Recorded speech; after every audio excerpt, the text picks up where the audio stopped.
بسم اللہ الرحمن الرحیم الرحمن علم القرآن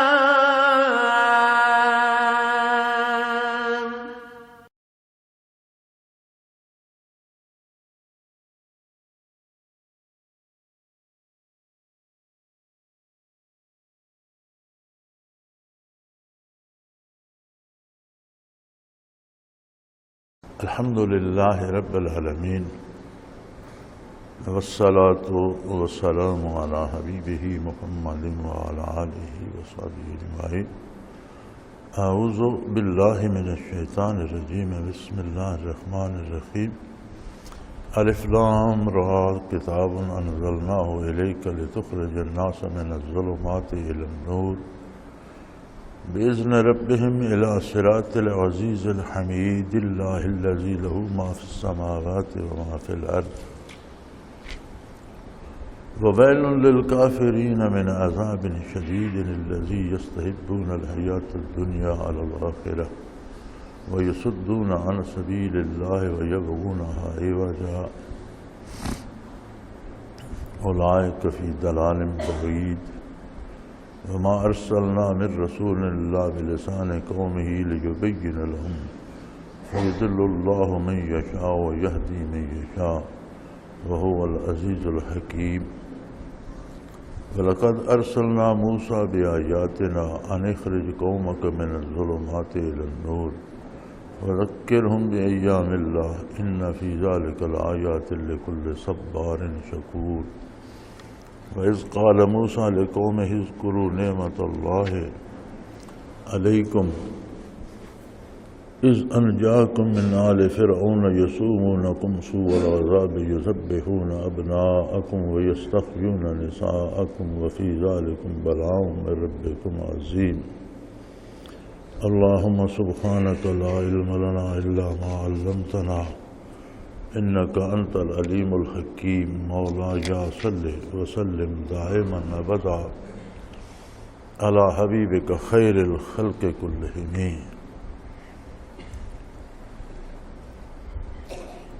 سورہ ابراہیم شروع ہوتی ہے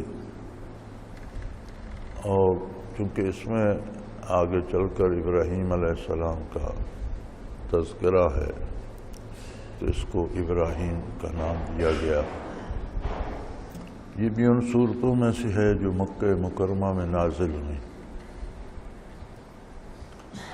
مکہ مکرمہ میں جو صورتیں نازل ہوئیں ان میں زیادہ بحث عقائد پر ہے، احکام بھی ہیں لیکن زیادہ بحث عقائد پر ہے، اور جو صورتیں مدینہ منورہ میں نازل ہوئیں ان میں بھی عقائد بھی ہیں لیکن زیادہ بحث احکام پر ہے۔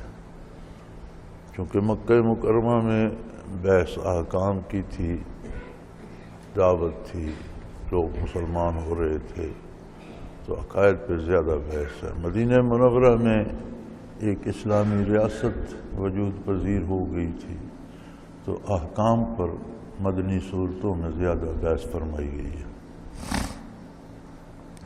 الف لام را حروف مقطعات ہیں اور ان پر بہت بات ہو چکی۔ کتاب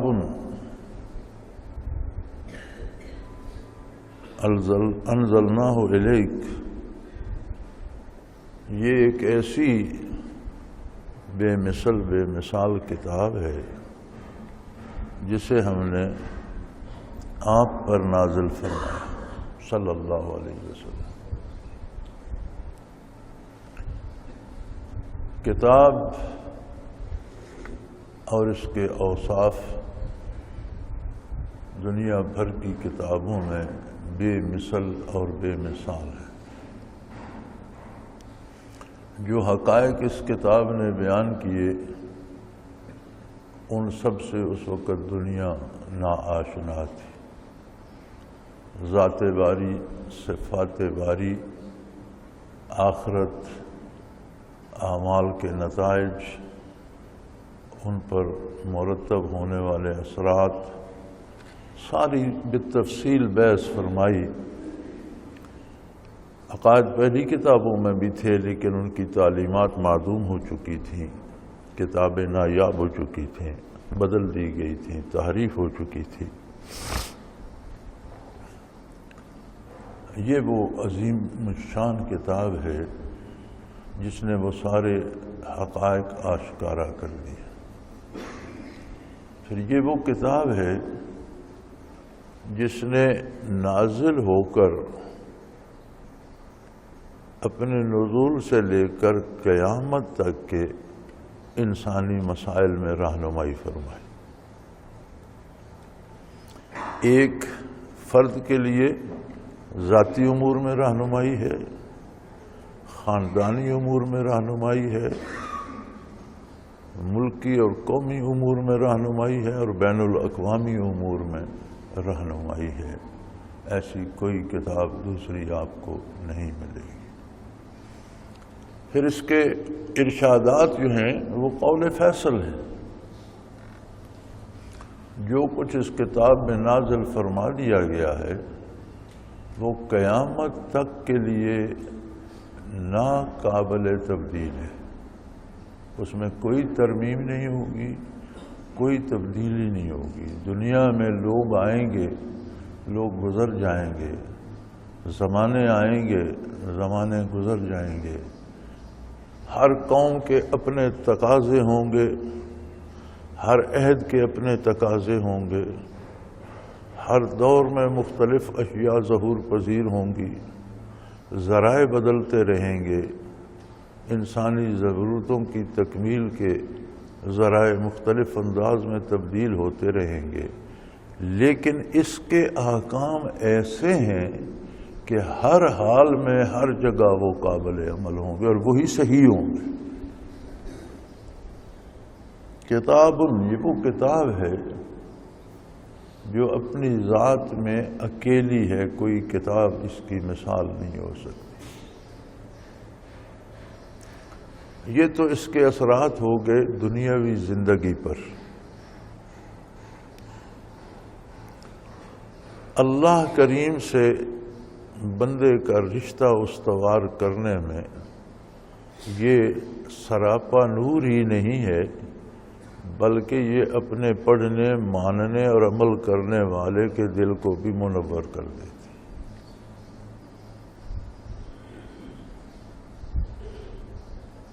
جس طرح سورج کو فرمایا نا سراج منیرہ، ایسا چراغ ہے جو دوسروں کو بھی روشنیاں بانٹتا ہے، اسی طرح یہ کتاب سراج منیرہ ہے، یہ دلوں کو روشن کر دیتی ہے، جلا بخشتی ہے، منور کر دیتی ہے۔ اور اس کے نزول کا مقصد بھی یہ ہے، انزلناہ الیک، آپ صلی اللہ علیہ وسلم پر اس کو نازل فرمایا۔ اس کا نزول جو ہے وہ ساری انسانیت کے لیے اور قیامت تک کے لیے ہے، لیکن نزول صرف ایک ہستی پر ہوا اور وہ ہے محمد الرسول اللہ صلی اللہ علیہ وسلم۔ اس کا مطلب یہ ہے کہ وحی کو سمجھنا اور وصول کرنا یہ صرف نبی صلی اللہ علیہ وسلم کا کام ہے، اور وحی الہی کا مفہوم آگے انسانیت کو سمجھانا یہ منصب بھی نبی صلی اللہ علیہ وآلہ وسلم کا ہے۔ اگر ہم اپنی مرضی سے صرف و نحو کے زور سے، عربی گرامر کے زور سے کوئی اور معنی تجویز کریں گے تو وہ کتاب کے معنی نہیں ہوں گے۔ کتاب کے معنی صرف وہی ہیں جو محمد الرسول اللہ صلی اللہ علیہ وسلم نے سمجھا ہے۔ اسے چونکہ قیامت تک رہنا تھا، اللہ کریم نے جس طرح اپنے حبیب صلی اللہ علیہ وآلہ وسلم کو پوری انسانیت میں اعلیٰ منصب سے سرفراز فرمایا، کلام الہی کو وصول کرنے کے لیے بھی فرشتوں سے بڑھ کر لطافت اور طہارت اور پاکیزگی چاہیے۔ آج تو یہ بات عام ہو گئی ہے کہ آپ موبائل بھی استعمال کرتے ہیں، ریڈیو ٹی وی بھی استعمال کرتے ہیں، تو سب میں بات فریکوینسی کی آتی ہے۔ ایک پروگرام آ رہا ہے یا کوئی بات کر رہا ہے تو وصول کرنے والے کے پاس جو آلہ ہے، ٹی وی ہے یا موبائل ہے یا کوئی چیز ریڈیو ہے، تو اس کی فریکوینسی اس سے ملنی چاہیے جس فریکوینسی پر وہ بات کر رہا ہے۔ اگر فریکوینسی نہیں ملے گی تو بات آپ وصول نہیں کر سکیں گے۔ کلام باری کا جب نزول ہوتا ہے تو وہ لطافت و طہارت چاہیے جو فرشتوں سے بڑھ کر ہو، اور انسانوں میں یہ طہارت صرف انبیاء علیہ السلام کو میسر ہوتی ہے۔ تو صرف اللہ کا نبی اور رسول صلی اللہ علیہ وآلہ وسلم وحی کو وصول فرماتا ہے، سمجھتا ہے، اللہ کی طرف سے اپنے نبی کو سمجھا بھی دیا جاتا ہے اور وہ قوم کو سمجھاتا بھی ہے۔ تو جس طرح اللہ نے اپنے رسول صلی اللہ علیہ وسلم کو عظمتیں عطا فرمائی، فرشتوں سے زیادہ طہارت و لطافت عطا فرمائی، اسی طرح ایسے افراد اور وہ قوم بھی عطا فرمائی جس نے حضور صلی اللہ علیہ وسلم سے سن کر اسے ایسا قبول کیا کہ قبول کرنے کا حق ادا کر دیا۔ یہ قوم عرب کی خوش نصیبی تھی کہ اللہ نے انہیں وہ استعداد بخشی کہ انہوں نے وحی الہی کو حضور اکرم صلی اللہ علیہ وسلم سے وصول کیا، حضور صلی اللہ علیہ وسلم سے سمجھا، حضور اکرم صلی اللہ علیہ وسلم کے سامنے اس پر عمل کیا، اور حضور نے تصدیق فرمائی کہ یہی مراد تھی۔ تو گویا دین کا تو فیصلہ ہو گیا کہ دین کیا ہے۔ دین وہ ہے جو حضور نے سمجھایا، صحابہ کرام نے سمجھا، اس پر عمل کیا، یہ طے ہو گیا۔ اب اگر ساری دنیا کے مسلمان اس پہ متحد ہو جائیں تو فرقے ختم ہو جائیں۔ فرقوں کی بنیاد اس بات پر ہے کہ جب ہم وہ تشریح جو صحابہ رضوان اللہ علیہم اجمعین نے سمجھی اور اس پر عمل فرمایا، جب ہم وہ چھوڑ کر اپنی طرف سے تشریح نکالتے ہیں تو ایک نیا فرقہ بن جاتا۔ پچھلے دنوں یہ سوال ہوا تھا مجھ پر کہ جی اسلام میں فرقے بہت ہیں۔ میں نے کہا آپ کو غلط فہمی ہے، اسلام میں کوئی فرقہ نہیں، اسلام سب کا ایک ہے۔ شرط یہ ہے کہ اسلام کو اس انداز سے سمجھا جائے جس انداز سے صحابہ نے سمجھا، آگے پہنچایا۔ اگر ہم اس انداز کو چھوڑ دیں گے تو پھر اسلام میں فرقے نہیں بنیں گے، اسلام کے باہر بہت فرقے ہیں۔ جب ہم کتاب الہی کی تشریح اپنی مرضی سے کریں گے تو ہم اسلام میں نہیں رہیں گے۔ تو فرقے تب بنتے ہیں جب کوئی اسلام سے باہر ہو جاتا ہے۔ اسلام کے باہر بہت فرقے ہیں، اسلام میں کوئی فرقہ نہیں، اسلام ایک ہے سب کا۔ اصول میں کوئی اختلاف نہیں ہوتا، فروعات میں اختلاف مبارک ہوتا ہے۔ فروعات اس طرح ہوتی ہیں جیسے اب کوئی مسلمان نماز میں رفع یدین کرتے ہیں، کچھ نہیں کرتے۔ اب تکبیر پہ جب نماز میں اللہ اکبر اور تکبیر کہی جاتی ہے تو ہاتھ اٹھانا سنت ہے، نبی صلی اللہ علیہ وسلم سے ثابت۔ لہذا سارے مسلمان جب تکبیر اولیٰ کہتے ہیں تو ہاتھ کانوں تک لے جاتے ہیں، یہ سنت ہے۔ اب اس کے دو پہلو ہیں کہ ہر تکبیر پہ ہاتھ اٹھائے جائیں یا صرف تکبیر اولیٰ پہ کافی۔ حنفی المسلک کہتے ہیں کہ تکبیر اولیٰ پہ ہاتھ اٹھانا کافی ہے، ہر تکبیر پہ ضروری نہیں۔ اہل حدیث احباب کہتے ہیں کہ نہیں، ہر تکبیر پہ اٹھایا جائے۔ تو یہ فرع ہو گئی اصول کی۔ تکبیر پہ اٹھانے کے تو سب قائل ہیں نا. اب یہ اختلاف نہیں ہے، یہ ایک بات کے دو پہلو ہیں.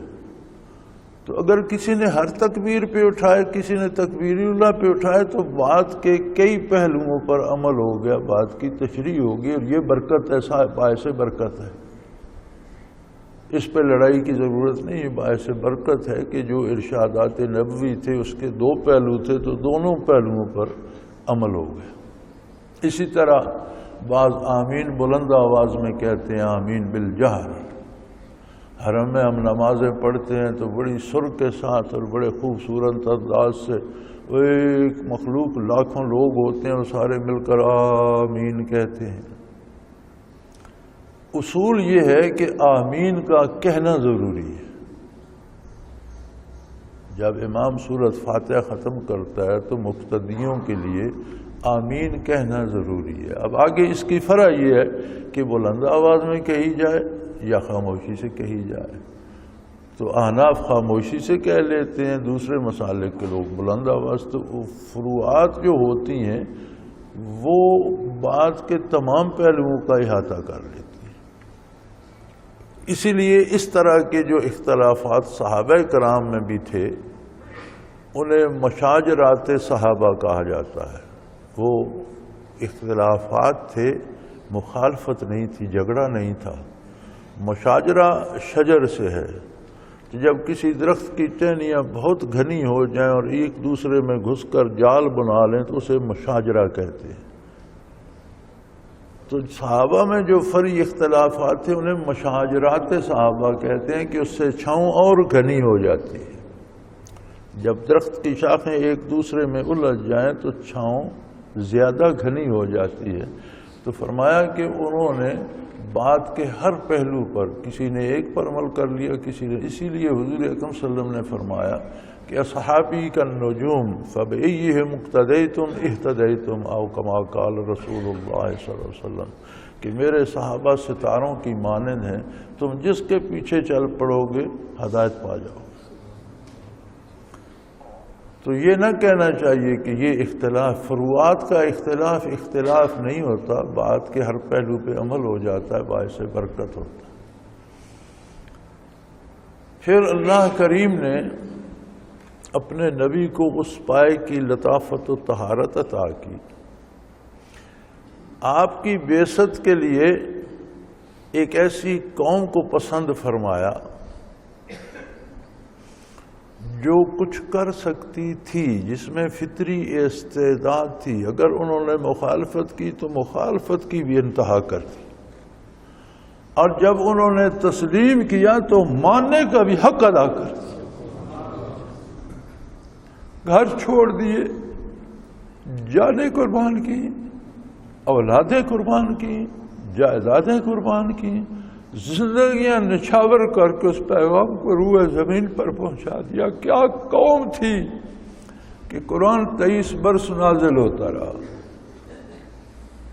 وصال نبی علیہ صاحب الصلاۃ والسلام کے بعد تاریخ اٹھا کر دیکھ لیجئے کہ 23 برسوں میں سائبیریا سے افریقہ تک اور امریکہ کے مغربی ساحلوں سے لے کر چین اور جاپان تک اسلام پہنچ چکا تھا. تو اللہ نے جس طرح اپنے نبی کو چن لیا، اسی طرح اپنی اعلیٰ کلام سے سرفراز فرمایا اور اپنی خاص مخلوق سے سرفراز فرمایا. شاہ ولی اللہ رحمۃ اللہ تعالی علیہ جذب القلوب الی دیار المحبوب میں مدینہ منورہ کے فضائل لکھتے ہوئے کہ حضور صلی اللہ علیہ وسلم کا بارگاہ ہے، اس سے بڑی فضیلت کیا ہوگی. کہ حضور وہاں آپ نے کیا پسند فرمایا. غزوہ حنین میں جب غنائم تقسیم ہوئے تو زیادہ غنیمتیں نو مسلموں کو عطا کی گئیں. انصار مدینہ کو حضور صلی اللہ علیہ وسلم نے فرمایا کہ تم اس بات پہ راضی نہیں ہو کہ لوگ تو اپنے ساتھ بھیڑ بکریاں، اونٹ گھوڑے اور دولت دنیا لے جائیں اور تم اپنے ساتھ اللہ کے رسول کو لے جائیں. تو حضور نے وہیں کا قیام پسند فرمایا اور وہیں جلوہ افروز ہے. یہ ایک فضیلت ہی کافی ہے. لیکن پھر فرماتے ہیں کہ مختلف فضائل ہیں مدینہ منورہ کے، جن میں سے ایک یہ بھی ہے کہ اکثر صحابہ کرام جو ہیں وہ مدینہ منورہ میں دفن ہوئے.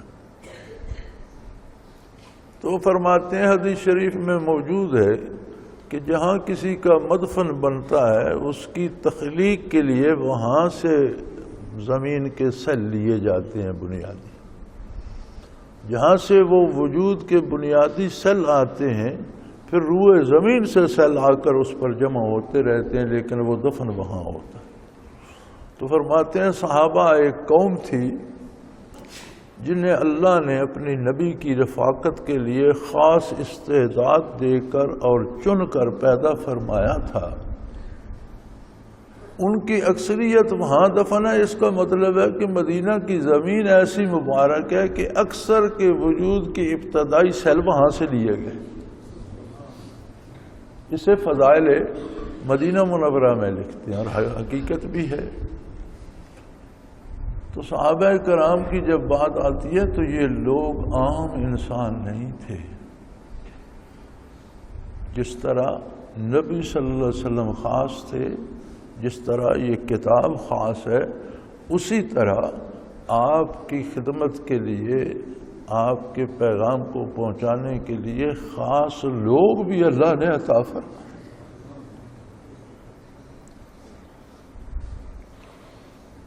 نہ جاننا ایک اور بات ہے. لوگ جو لب کشائی کرتے ہیں صحابہ کے حق میں، وہ بیچارے جانتے ہی نہیں کہ صحابہ کیا تھے.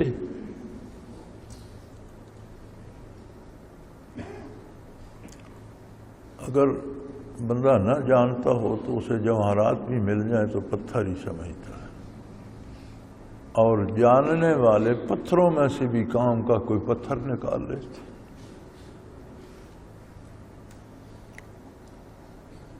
کتاب انزلناہ الیک، یہ عظیم الشان کتاب ہے جو ہم نے آپ صلی اللہ علیہ وسلم پر نازل فرمائی. اس کا مقصد یہ ہے لِتُخْرِجَ النَّاسَ مِنَ الظُّلُمَاتِ إِلَى النُّورِ. الناس اولاد آدم سادہ سا اس کا ترجمہ ہے. لِتُخْرِجَ النَّاسَ مِنَ الظُّلُمَاتِ إِلَى النُّورِ، کہ تم آپ انسانیت کو تاریکیوں سے نور کی طرف لے آؤ. تو اس کتاب میں اتنی روشنی، اتنی نورانیت، اتنے انوارات، اتنی برکات اس چھوٹی سی کتاب میں جمع ہے کہ قیامت تک آنے والی ساری انسانیت کے قلوب کو روشن کرتی چلی جائے اور اس کی روشنی ختم نہ ہو.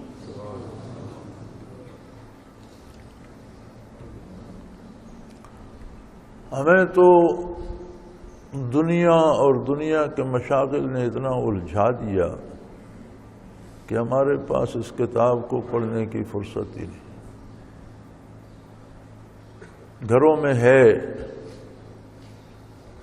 بچیوں کو جہیز میں دیتے ہیں،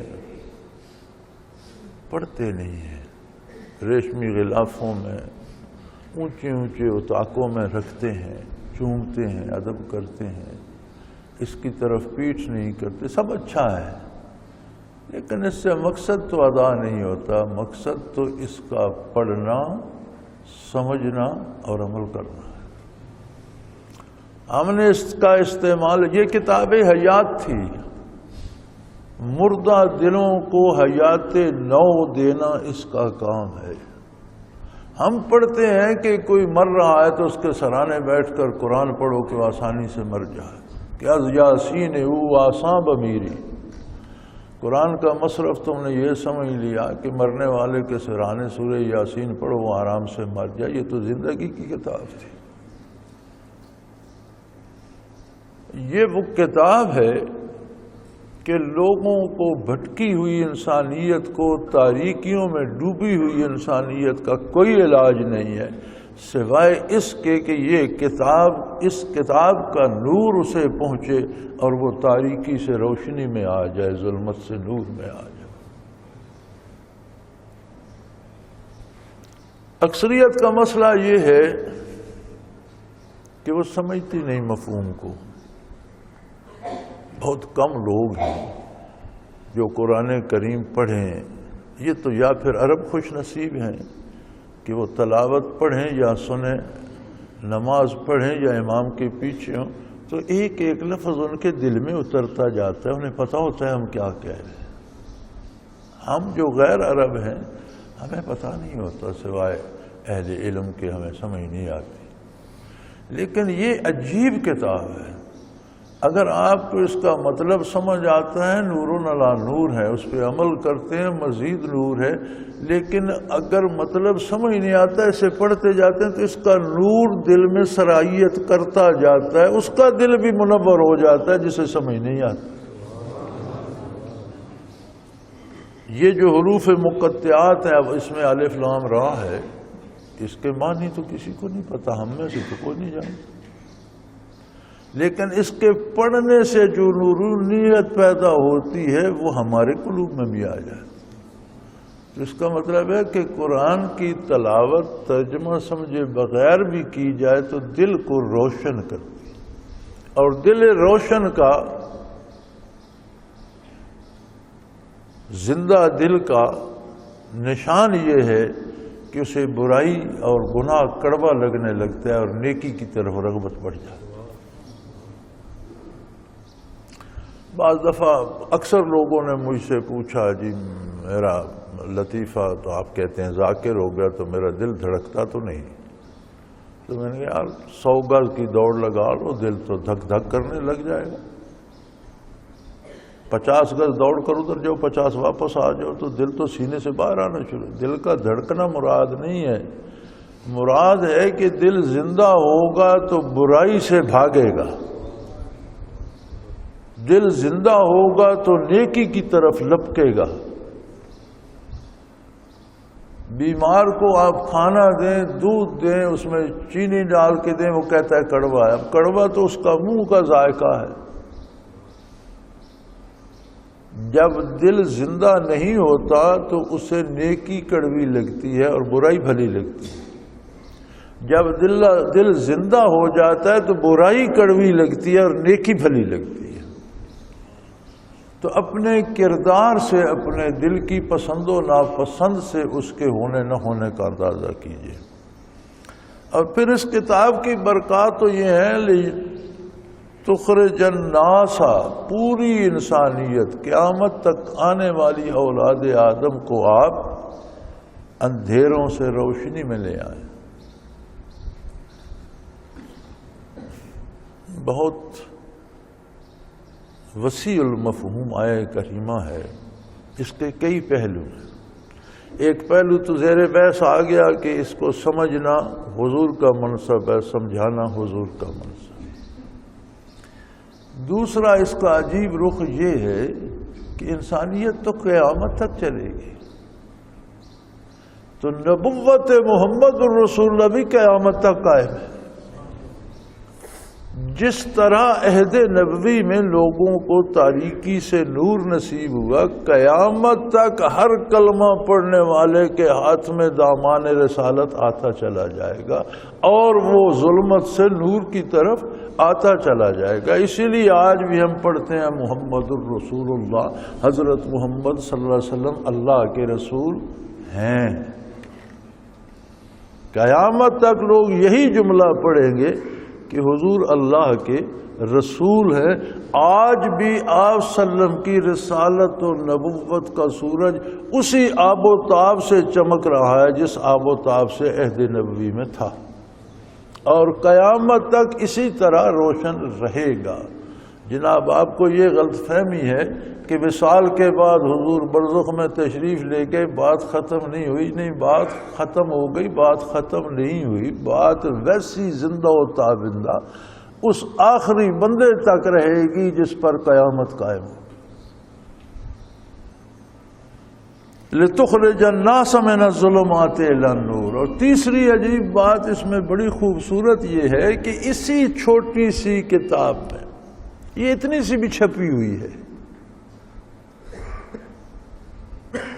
لائبریری میں ایک نسخہ پڑا ہے، وہ پتہ نہیں 1 انچ بائی 1 انچ ہوگا یا 1.25 انچ بائی، پورا قرآن اس میں چھپا ہوگا. ایک پڑا ہے جو مجھ سے اٹھایا نہیں جاتا، بہت بڑا ہے، اس میں بھی قرآن ہی ہے. تو اسی کتاب کے اندر اتنا نور ہے کہ قیامت تک آنے والا ہر فرد مسلمان ہوتا جائے تو ہر فرد کا دل چاند کا ٹکڑا بنتا چلا جائے گا، منور ہوتا چلا جائے گا. اب ہمیں کچھ محسوس نہ ہو قرآن پڑھنے سے تو یہ ہماری بدنصیبی ہے. دیکھنے کے لیے آنکھ، محسوس کرنے کے لیے حصے چاہیے. اگر ایک ہاتھی مردہ ہو جائے، سو جائے، تو آپ اسے آگ پر بھی رکھیں تو اسے تپش نہیں لگتی، جل سکتا ہے، گرمی محسوس نہیں کرتا. تو اگر دل مردہ ہو جائے تو پھر اسے کیا نظر آئے گا؟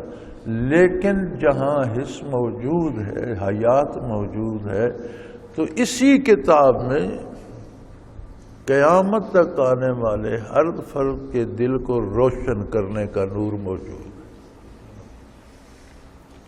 انسانیت ختم ہو جائے گی، انسانوں کا آنا جانا ختم ہو جائے گا، قیامت قائم ہو جائے گی، اس کا نور ختم نہیں ہوگا. یہ اتنا اہتمام کس لیے ہے؟ انسان تو عجیب ہے، اللہ نے اختیار دے دیا کہ بھلائی کا راستہ دیکھو یا نافرمانی کا، تو بھیڑ بنا کر ادھر ہی بھاگ گئے.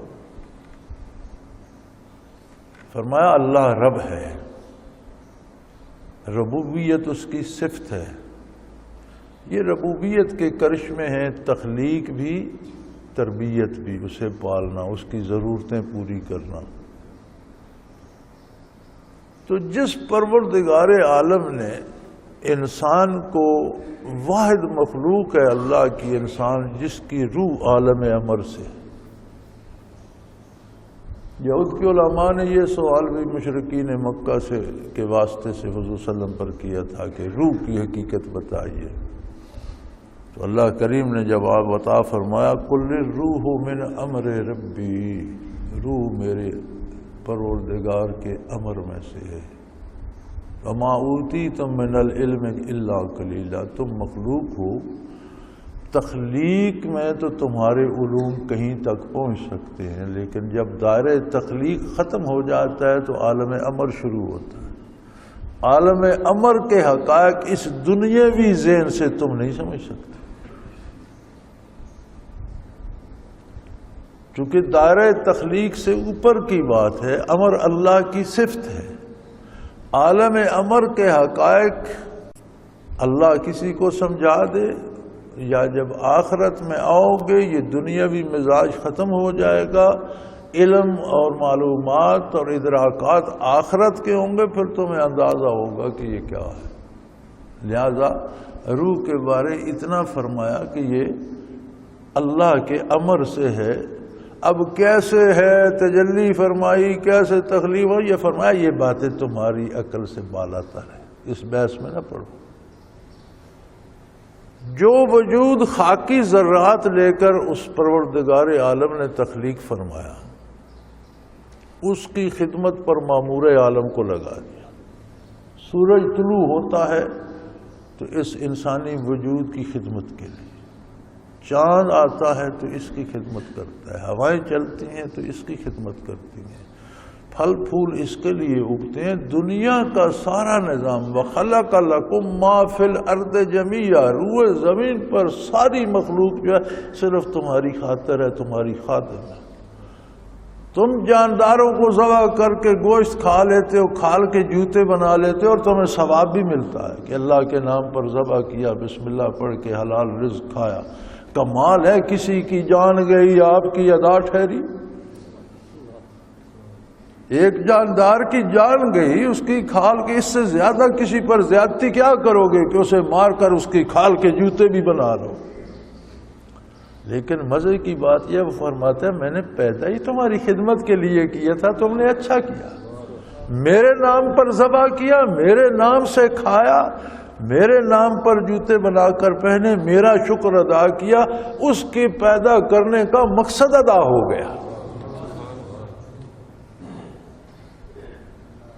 پھول کتنے خوبصورت لگتے ہیں، تم توڑ کے گلدانوں میں سجا لیتے ہو، تم اچھا کرتے ہو، تمہارے لیے ہے، تمہاری خاطر ہیں، تم انہیں گلدانوں میں سجاؤ، تم ان کے ہار بناؤ، گلدستے بناؤ، تمہاری خاطر ہے، ان کی دوا بناؤ، غذا بناؤ، ان کے مشروبات بناؤ۔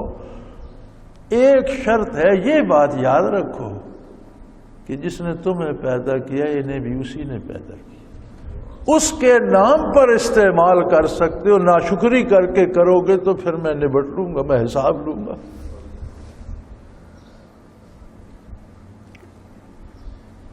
تو اس خاکی بدن کے لیے جس رب العالمین نے اتنا اہتمام فرمایا کہ دنیا کو بے پناہ نعمتوں سے سجا دیا، ہیرے جواہرات سے بھر دیا، پھول پھل سے سجا دیا، فصلیں سبزیاں چارے بے شمار نعمت، بندہ گن نہیں سکتا،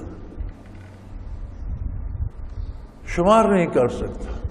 تو یہ بدن تو روح کا ایک آلہ ہے، یہ اصل انسان نہیں ہے۔ کتنا پیارا ہوتا ہے بزرگوار والد، جب فوت ہو جائے تو کبھی کسی نے کہا کہ ابا جی کو اٹھا لو، ابا جی کا جنازہ پڑھو، کہتے ہیں میت کو اٹھاؤ، میت کا جنازہ۔ اولاد کتنی پیاری ہوتی ہے، کسی کا بیٹا بھی مرنے کے بعد وہ یہ نہیں کہتا میرے بیٹے کو اٹھاؤ جنازہ پڑھو، وہ کہتے ہیں میت اٹھاؤ جنازہ۔ موت ساری خوشگمانیاں ختم کر دیتی، سارے رشتے توڑ دیتی۔ تو یہ جو بدن ایک آلہ ہے، ایک سواری ہے، دنیا میں کام کرنے کا ایک ہتھیار ہے روح کا، اس کے لیے تو اتنی کائنات سجا دی۔ تو علماء حق فرماتے ہیں کہ اصل انسان روح ہے۔ جب بات آئے گی انسان الانسان کے بارے بات آئے گی تو اس سے مراد روح ہوگا۔ روح کو کوئی مردہ یا میت یا کچھ نہیں کہتا، روح ہمیشہ زندہ رہتی ہے اور روح اصل انسان۔ تو سواری کے لیے تو اتنا اہتمام کیا جائے، جو اس پر سوار آیا اس کے لیے کوئی بچھونا، کوئی چارپائی، کوئی کھانا پینا، کوئی مشروبات نہیں ہوں گے۔ گھوڑے کے لیے اہتمام زیادہ ہوگا یا سوار کے لیے زیادہ ہوگا؟ گھوڑا پھر گھوڑا ہے، انسان ہے وہ۔ تو گھوڑے کی عزت اس لیے ہو رہی ہے کہ اس پر ایک اعلیٰ انسان بیٹھا ہے۔ وہی گھوڑا اگر ٹانگے میں جتا ہوا آتا تو آپ اس کے کھانے پینے کا یہ اہتمام نہ کرتے، گھوڑا تو وہی ہوتا۔ تو اس کی عزت اس سے ہے۔ تو وہ جو اصل انسان ہے روح، اس کے لیے بھی تو کوئی کائنات سجائی جانی چاہیے۔ وہ کائنات یہ قرآن ہے، اللہ کا نبی اور اس کا اتباع ہے۔ لِتُخْرِجَ النَّاسَ مِنَ الظُّلُمَاتِ إِلَى النُّورِ بِإِذْنِ رَبِّهِمْ، یہ ان کے پروردگار کی طرف سے ہے کہ روح جسم کے لیے مادی چیزیں بنائیں، ان کو تو ہر کوئی سمجھ رہا ہے۔ روح کے لیے روحانی نعمتیں بنائیں اور سب کو اکٹھا کر کے اس کتاب میں اور اپنے نبی کے اتباع اور غلامی میں سمو دیا۔ دنیا کی نعمتیں بے شمار بنائیں، ایک ایک قطرے پانی کے لیے بھاگنا پڑتا ہے، ایک ایک لقمہ کمانے کے لیے محنت کرنی پڑتی ہے، ایک ایک لباس بنانے کے لیے کہاں کہاں دھکے کھانے پڑتے ہیں۔ فرمایا روح کا اہتمام میں نے کر کے ایک مقام پہ رکھ دیا، سارا اس کتاب اور اتباع رسالت میں سمو دیا۔ جو کچھ لینا ہے ایک در سے لینا ہے اور محمد الرسول اللہ سے لینا ہے۔ بات جو اہتمام روح کے لیے کیا گیا وہ اس کی شان کے مطابق ہے۔ بدن سواری ہے روح کی، سواری کے لیے کائنات سجا دی، تو روح کے لیے تو اس سے کروڑوں گنا وسیع کائناتیں سجا دی ہیں میں نے۔ پھر ان میں ایک آسانی کر دی ہے، اس میں یہ آسانی نہیں رکھی کہ یہیں کپڑا بھی مل جائے، یہیں کھانا بھی مل جائے، یہیں نعمتیں مل جائیں۔ کھانے کے لیے الگ محنت، کپڑے کے لیے الگ دکان، مثالوں کے لیے الگ دکان، دالوں کے لیے الگ دکان دیکھنی پڑتی ہے، غلے کے لیے کہیں اور جانا پڑتا ہے، پانی کے لیے کہیں اور جانا۔ فرمایا اس سے وسیع تر جہان میں نے بنا دیے، روح کی غذا، روح کی تربیت، روح کی خدمت، روح کی خوشی کے لیے، اور سارے ایک نقطے میں سمو دیے، اور وہ ہے اتباع رسالت۔ حضرت رحمت اللہ تعالی علیہ فرمایا کرتے تھے کہ قرآن کریم کی ساری برکات اللہ کریم نے سورہ یاسین میں جمع کر دی ہیں، اس سمیت ساری برکات سورہ فاتحہ میں رکھ دی۔ سورہ فاتحہ کی ساری برکات ایک آیہ کریمہ میں سمو دی ہیں، بسم اللہ الرحمن الرحیم، اور اس کی ساری برکات بسم اللہ کے ایک نقطے میں رکھ دی کہ یہ با جو ہے بسم اللہ کا، یہ بائے تلبس ہے، یعنی ساتھ لگاتا ہے، ملاتا ہے، چمٹاتا ہے۔ تو اللہ کریم کی ذات اور اس کے نبی کے ساتھ چمٹ جانا ہی سارا دین ہے۔ تو اس کے لیے جو جہان بنائے، جن کو اللہ نے ان سے آشنائی دی وہ جانتے ہیں، شاید پورا وہ بھی نہیں جانتے، چونکہ ہر آدمی پر اس کی حیثیت کے مطابق احوال منکشف ہوتے ہیں۔ بہت بڑا صاحب حال ہو، بہت بلند منازل ہوں، تو ان احوال سے واقف ہوگا جو اس پر منکشف ہوئے، کلی طور پر نہیں جانتا۔ تو فرمایا یہ سارے کے سارے میں نے ایک بات میں سمو دیے، اپنے نبی پر کتاب اتاری۔ اب میرے نبی کا کام ہے تمہیں ظلمت سے نور میں لے آئے، تمہارا کام ہے دامان رسالت سے چمٹ جاؤ، جس طرح صحابہ کرام چمٹ گئے، پھر دنیا کا کوئی طوفان ان کے ہاتھ سے دامان رسالت چھڑا نہیں سکا۔ ہم تو ٹکے ٹکے پہ بک جاتے ہیں نا، کہیں پیسوں کے لالچ میں، کہیں عہدوں کے لالچ میں، کہیں محض امید پر کہ یہ بندہ میرے بڑا کام آئے گا، ہوتا کچھ بھی نہیں۔ انہیں بھی ایک صحابی سے ایک دفعہ نبی کریم صلی اللہ علیہ وسلم کچھ رنجیدہ خاطر ہوئے۔ وہ بہت معروف آدمی تھے، عرب کے مانے ہوئے لوگوں میں سے تھے۔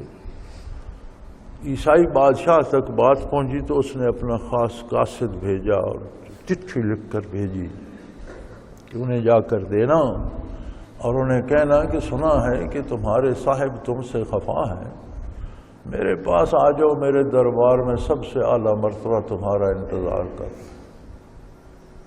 وہ قاصد جب ان سے ملا، چٹھی دی، انہوں نے چٹھی پڑھی تو بڑے روئے، کہنے لگے میرے گناہ اتنے ہو گئے ہیں کہ اب کافروں کو مجھ سے امیدیں لگنے لگ گئی۔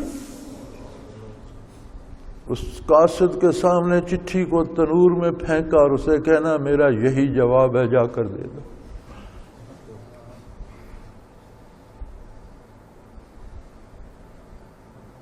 ایک خاص مزاج دے کر، ایک خاص عقیدہ دے کر، ایک خاص قوت دے کر، ایک خاص وجود دے کر انہیں اللہ نے پیدا کیا۔ آج کا کوئی ملا صحابہ کی قدر و قیمت ماپنے بیٹھ جائے تو یہ اس کی جہالت ہے۔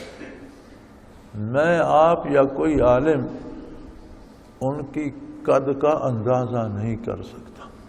ہمارے علم، ہماری سمجھ، ہمارے شعور سے وہ لوگ بالا تر ہیں، ہمارے لیے اتنا کافی ہے کہ ہم انہیں خادمان نبوت، وہ عجیب لوگ تھے یار۔ یہ جو کتاب حضور پر آئی اور اسے ساری انسانیت کے لیے نور فرمایا، اس ساری کتاب کو حضور سے اگلی دنیا تک پہنچانے کا کام اللہ نے ان سے لیا۔ یہ معمولی کام تھا، خاص کام تھا، اور اس کے لیے خاص لوگ پیدا فرمائے۔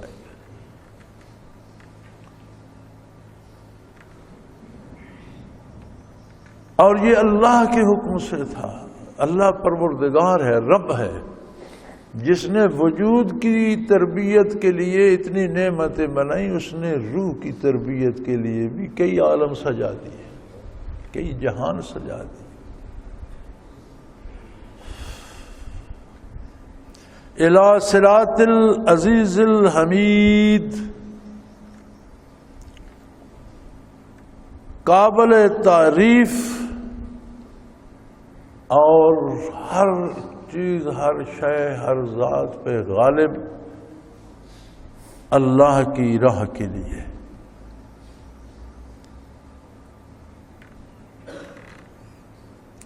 ہم بھاگ دوڑ کرتے ہیں، رسائی ہو جاتی ہے تحصیلدار تک تو ہم سمجھتے ہیں بڑی کامیابی ہے، علاقے کا تحصیلدار میرا، ڈی سی تک ہو جائے، کمشنر تک ہو جائے، وزیر تک ہو جائے، کسی کی حکمران تک رسائی ہو جائے تو پھر وہ تو زمین پہ پاؤں نہیں لگتے۔ فرمایا یہ آپ کی بارگاہ ہے جہاں سے وہ نور ملتا ہے جو اس بارگاہ تک لے جاتا ہے جو ساری کائنات کا حقیقی بادشاہ ہے۔ الی صراط العزیز الحمید، یہ وہ راستہ ہے جو بارگاہ الوہیت کو جاتا ہے، اور اسی پر محمد الرسول اللہ صلی اللہ علیہ وسلم آپ کو چلاتے ہیں، اور ایک ہی ہستی ہے جو چلا سکتی ہے، انہی کی برکات ہوں گی تو آپ قدم بڑھا سکو۔ اللہ الذی لہ ما فی السماوات و ما فی الارض، تم دنیا کی چیزوں کے پیچھے بھاگتے رہتے ہو، کسی کو اللہ علم دے دے تو آخرت کی نعمتوں یا عالم عمل کی چیزوں کے پیچھے بھاگے، لیکن حق یہ ہے کہ اس کی بارگاہ کی طرف لپکو جو ان سب کا مالک ہے، دنیا کا بھی آخرت کا بھی۔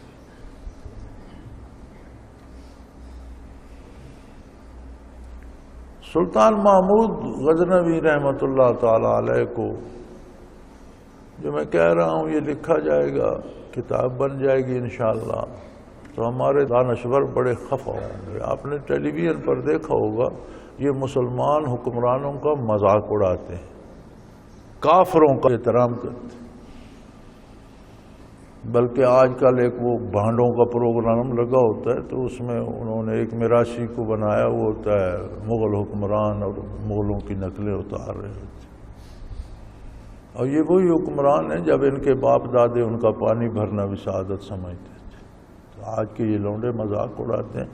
میں بھی سلطان محمود غزنوی رحمۃ اللہ تعالی علیہ کہہ رہا ہوں، اس پر بڑے خفا ہوتے ہیں جب مسلمان حکمران کے ساتھ اللہ کی رحمت کی دعا کی جائے تو بڑا مذاق اڑاتے ہیں، لیکن خیر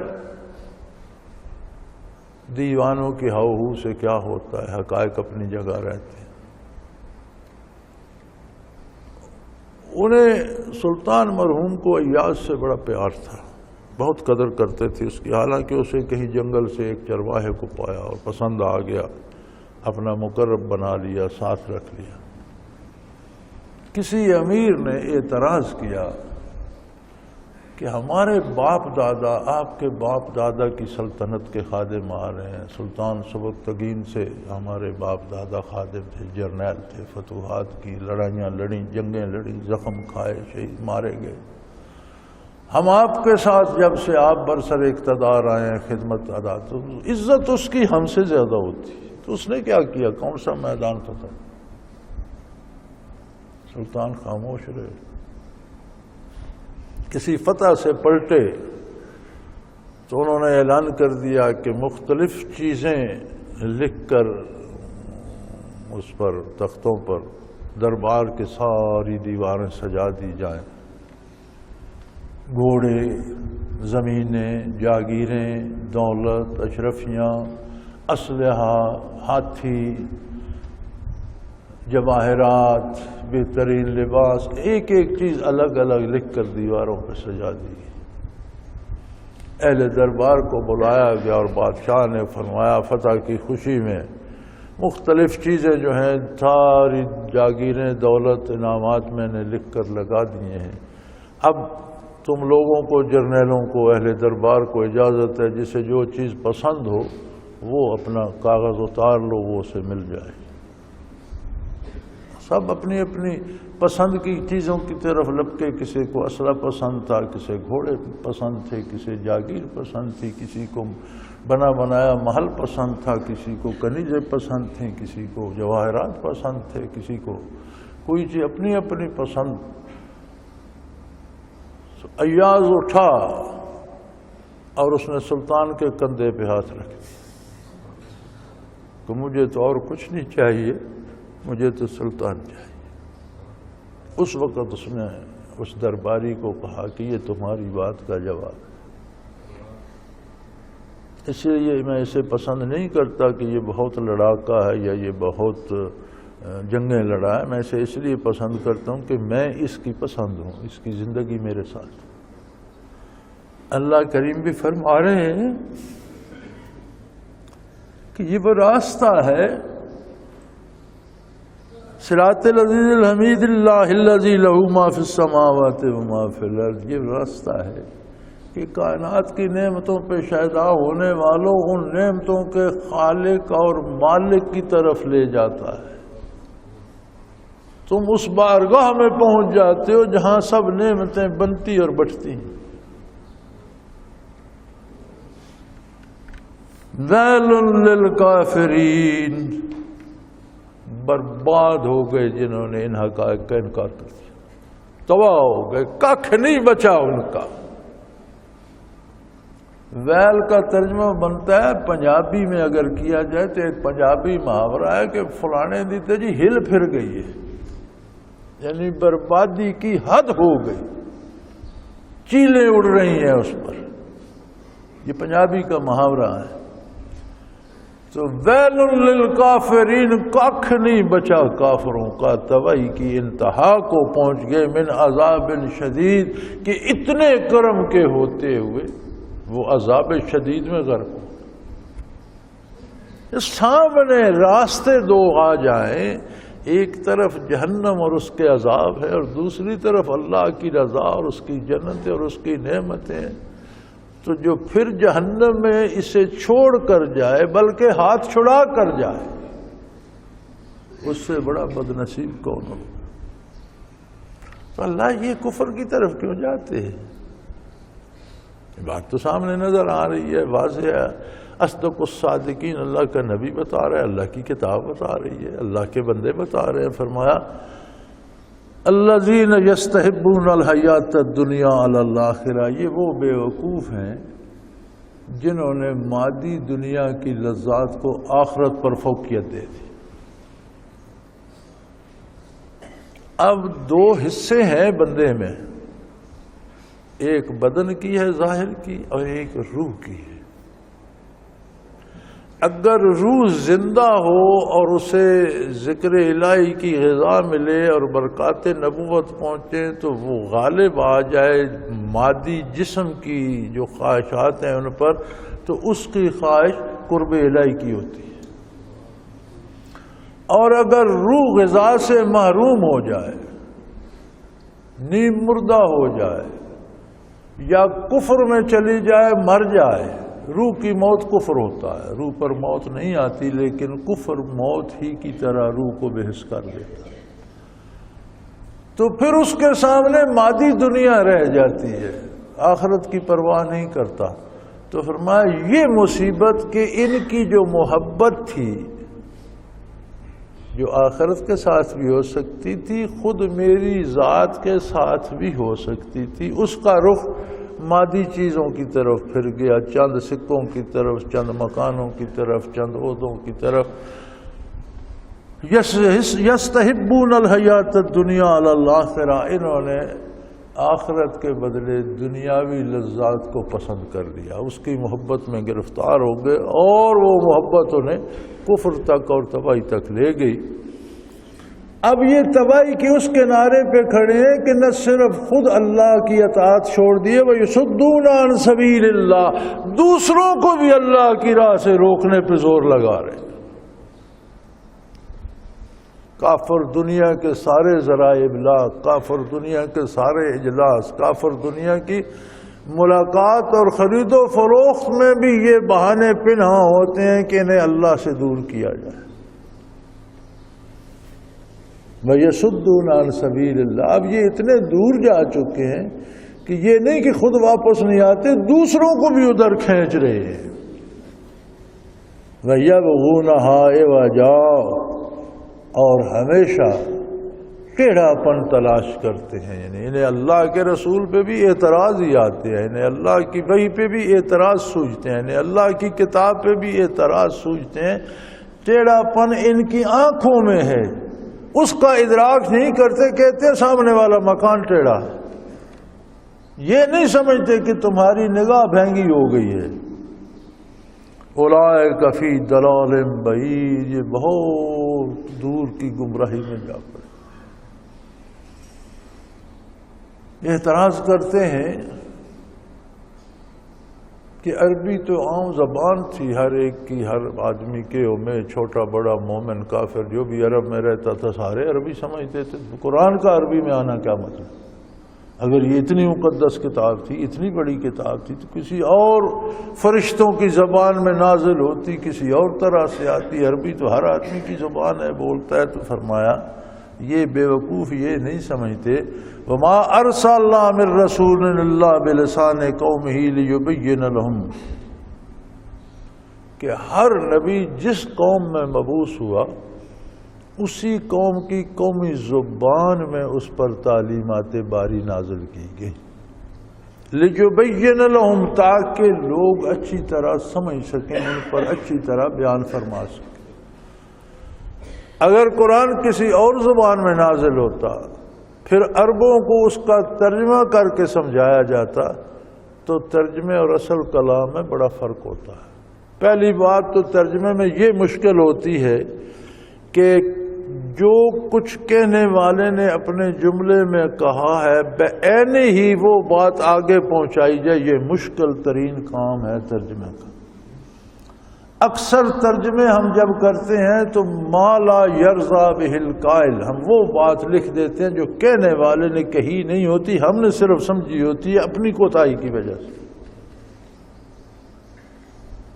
سب سے مقدس، سب سے قابل عزت و احترام ترجمے تو قرآن کریم ہے، اور ہر اس بندے نے کیا ہے جسے اللہ نے بہت وسیع علوم عطا کیے.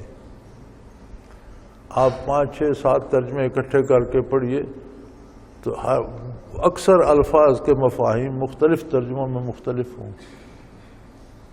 کیوں؟ یہ ترجمہ کرنے والے کا شعور تھا کہ اس نے جو سمجھا دیانتداری سے وہ لکھ دیا، حالانکہ یہ لوگ گنے چنے ہوتے. جب سے برے صغیر میں اسلام آیا ہے اب تک کم و بیش 13,500-1400 سال بیت چکے ہیں. صرف 50 ترجمے لکھے گئے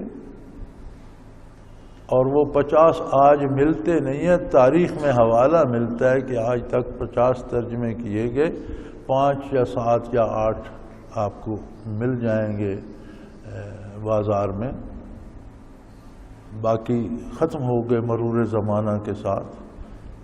تو 14 صدیوں میں 50 ترجمے تو بڑا مشکل کام ہے. بڑے تھوڑے لوگوں نے، چنے ہوئے لوگ تھے. اور پھر ان میں وہ ترجمے بھی شامل ہیں کہ جنہوں نے حقائق مسخ کر دیا اور انہیں بھی قرآن کا ترجمہ کہا جاتا.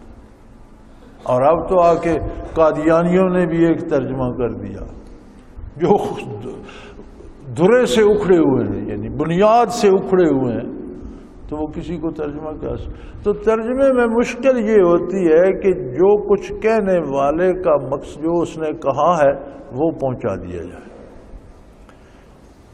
ناممکن یہ ہوتا ہے کہ جو اس جملے کی شیرینی ہے اور لسانیت کا مزہ ہے اور ادبیت ہے وہ ترجمے میں منتقل کر دیا. یہ ناممکن ہے.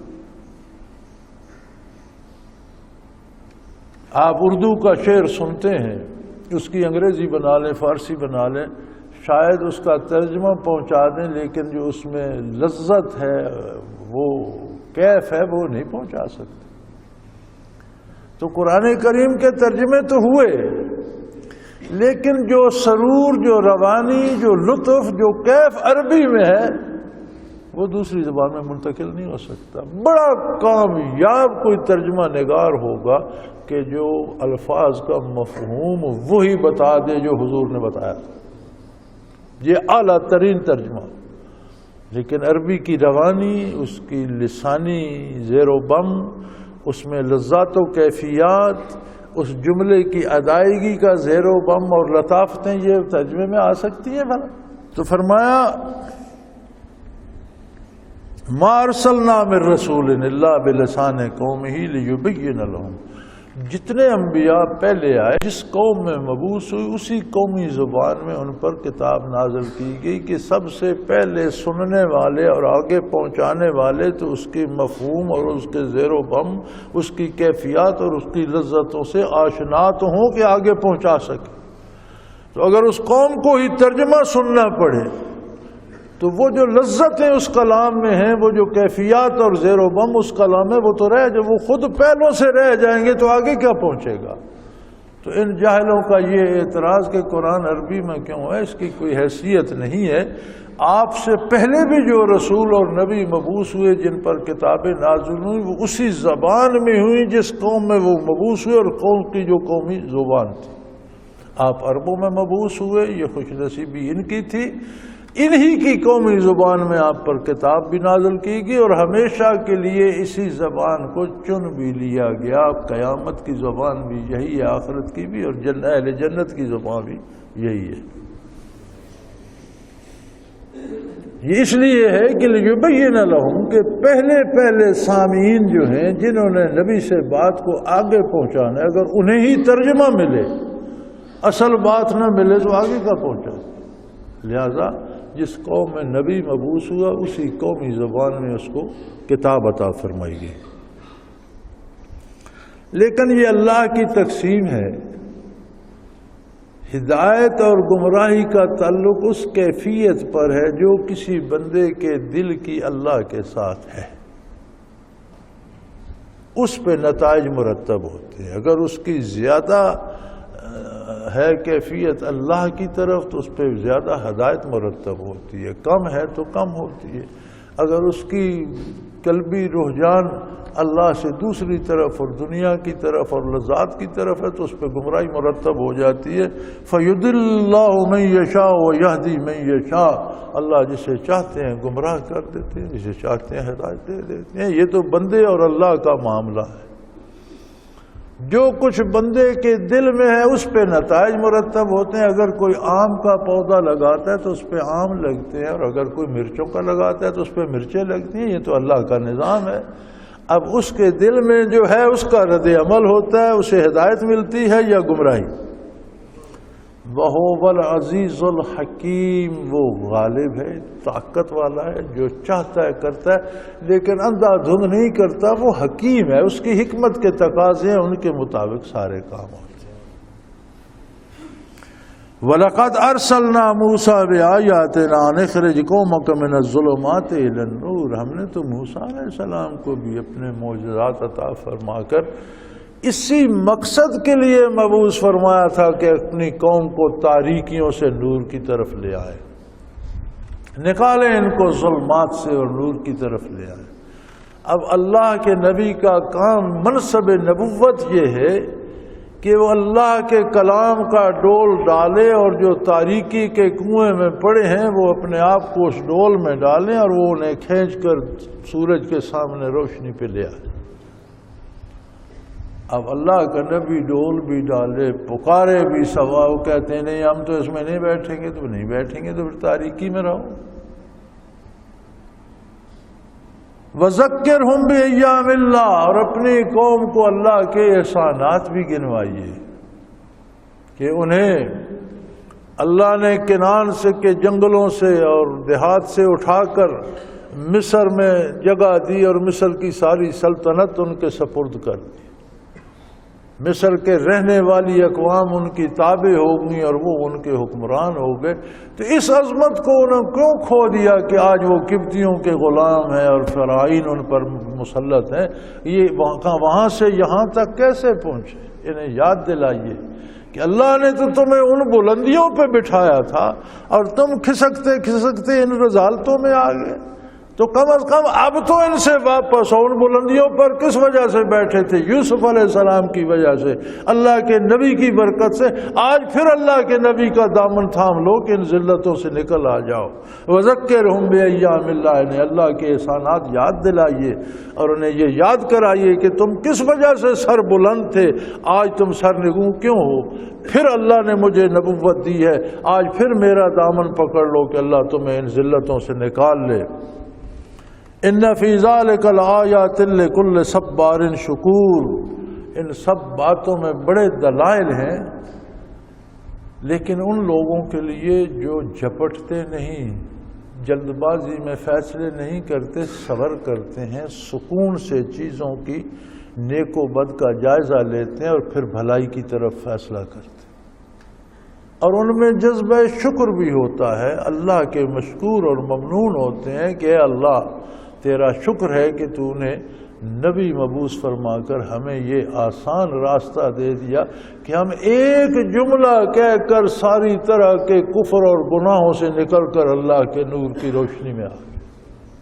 یعنی یہ معمولی بات نہیں ہے کہ بندے کی عمر کفر، گمراہی، گناہوں میں گزر جائے اور جب اللہ اسے خلوص عطا کر دے اور فیصلہ کر لے اور کہہ دے لا الہ الا اللہ محمد الرسول اللہ، تو اس سے پہلے کے سارے گناہ معاف ہو گئے اور وہ نور کی روشنی میں آ گئے۔ ان فی ذلک لآیات لکل صبار شکور، اس میں دلائل ہے ان کے لیے جو صبر سے، تحمل سے، سوچ کر سمجھ کر فیصلہ کرتے ہیں اور اپنے اچھے فیصلے پر اللہ کا شکر ادا کرتے ہیں۔ وَإِذْ قَالَ مُوسَىٰ لِقَوْمِهِ اذْكُرُوا نِعْمَةَ اللَّهِ عَلَيْكُمْ، اور جب موسیٰ علیہ السلام نے اپنی قوم کو یاد دلایا کہ اللہ کی نعمتوں تو یاد کرو، تم کون تھے، کہاں سے چلے، کہاں پہنچے، تمہارے پاس کتنے اختیارات تھے، تم کتنے باعزت و باوقار تھے،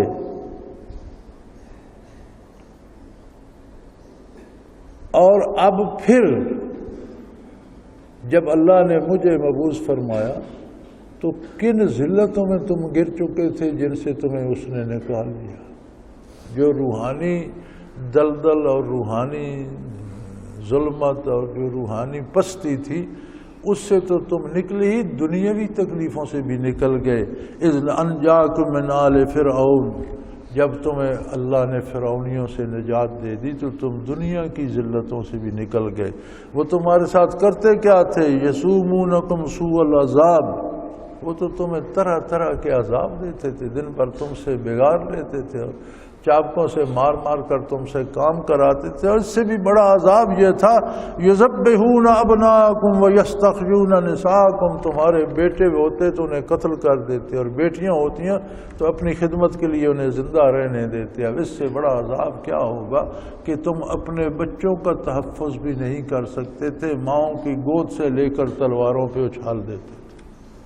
اللہ نے تمہیں اس عذاب سے بھی نجات دی۔ وفی ذالکم بلاء من ربکم عظیم، اور اس میں سے تمہارے پروردگار کی طرف سے بہت بڑی آزمائش تھی۔ تم نے جوں یوسف علیہ السلام کے بعد ان کا اتباع چھوڑا اور دنیاوی عہدوں اور عیش و عیاشی کی طرف متوجہ ہوتے گئے اور حکمرانی کے مزے لوٹنے لگے تو ایک ایک نعمت تم سے زائل ہوتی گئی، حتیٰ کہ تم اس پستی میں چلے گئے کہ فرعونیوں نے تمہیں غلام بنا لیا اور گدھوں کی طرح کام لیتے، مارتے، جسے چاہتا زندہ چھوڑتے، جسے چاہتے قتل کر دیتے، تمہارے خون کی کوئی قیمت نہیں تھی، تمہارے نوزائیدہ بچوں کو تلواروں پہ اچھال دیتے اور تمہاری بیٹیوں کو اپنی خدمت کے لیے زندہ رکھتے تھے۔ یہ نبوت کا فیض ہے کہ اللہ نے آج تمہیں ان روحانی پستیوں سے بھی نکالا اور اس دنیاوی پستی سے بھی نکال کر آج پھر تم ایک آزاد قوم کی حیثیت سے زمین پر موجود ہو۔ وآخر دعوانا ان الحمدللہ رب العالمین۔ اللہ اللہ اللہ اللہ اللہ اللہ اللہ اللہ